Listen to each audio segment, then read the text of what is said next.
Sally had received the divorce papers by courier on the day after Christmas, a Wednesday. Ted was moving forward with the divorce with great haste. He had procured a lawyer, from church of course, and seemed to be well organized and protected, no surprise. She had spent the holiday with the kids at home, opening simple gifts and trying to find a way to make Jordan feel as though she had both a birthday and Christmas at the same time. Ted felt sad about missing Christmas with his girls, but in all honesty it wasn't the first time. Back in 1998, before Jen had come along and while Mindy was just a toddler, he had gotten stuck in the Chicago airport on his way back home from a business trip. It wasn't exactly his fault, but Sally hadn't thought of it that way, at all. He and Melissa had had a great time together over Christmas, eating dinner in the restaurant on top of the Space Needle, doing stupid tourist attractions like the floating duck tour buses and Pike's Place Market, and exchanging gifts, including an engagement ring for Melissa.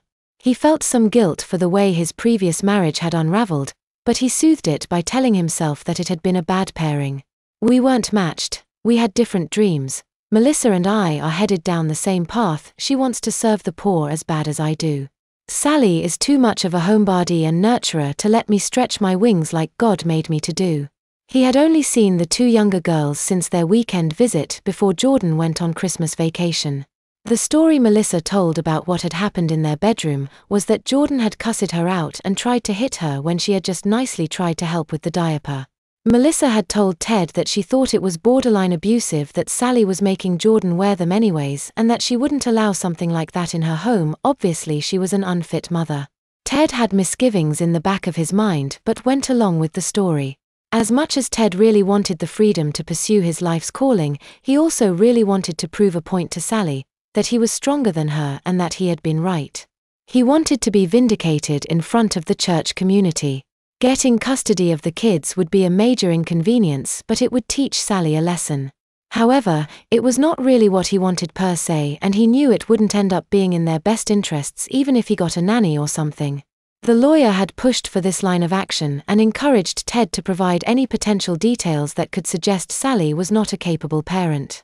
Honestly not thinking of any, but also honestly not wanting to pursue the lawyer's game, Ted had resisted. For Christmas, Jordan had really wanted the new Apple iPod, which had just been released the previous fall. They weren't cheap nor were they readily available that Christmas season, but she figured she could guilt her dad into going big since he had been such a jerk. To her surprise, she received a card, signed only with his name, no other personalization, and a crumpled $20 bill. Even though gifts weren't her primary form of feeling affection, she had felt deeply hurt by his lack of sensitivity. The other girls had received the same lack of thoughtfulness or generosity. Jordan's mom, on the other hand, did her best to give generous Christmas gifts, although she was afraid of not having enough money for essentials since she had yet to land a new CPA job.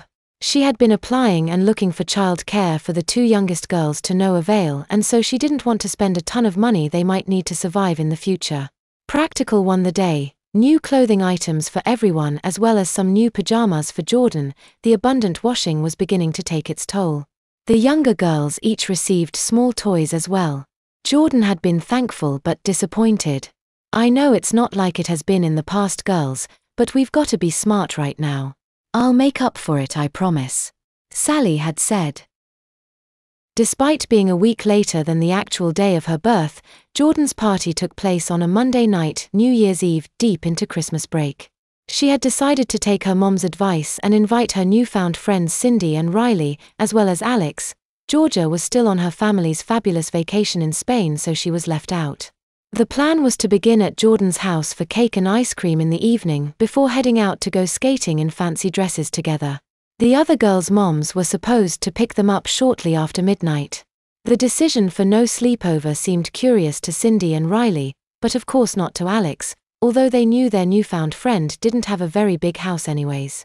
Riley's family was having a huge party and they had told Jordan that they had to leave a little early to get to it anyways.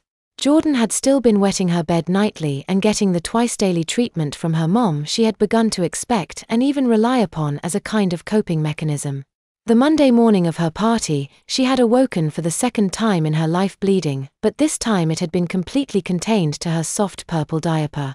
The third menstrual cycle of her fresh womanhood, it was all still a new experience for the girl, Her second one had begun the previous month in between history class and leaving the house.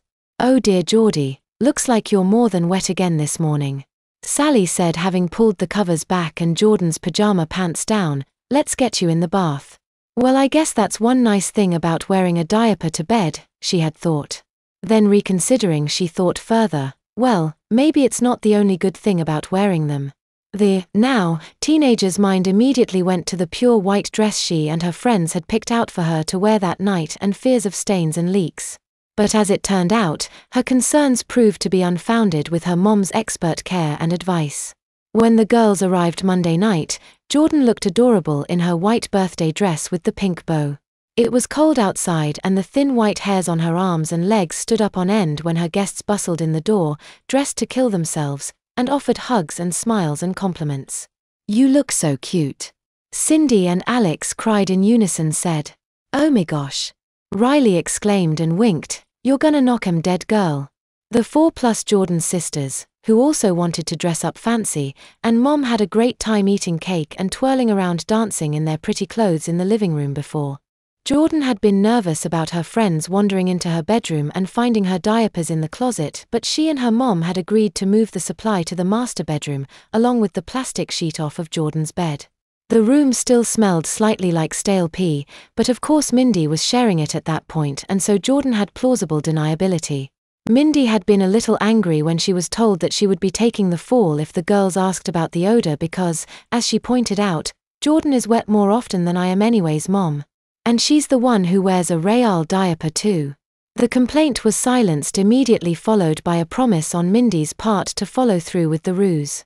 As far as Jordan could tell, none of her guests were suspicious of her little secret in the least, at least the two who didn't already know.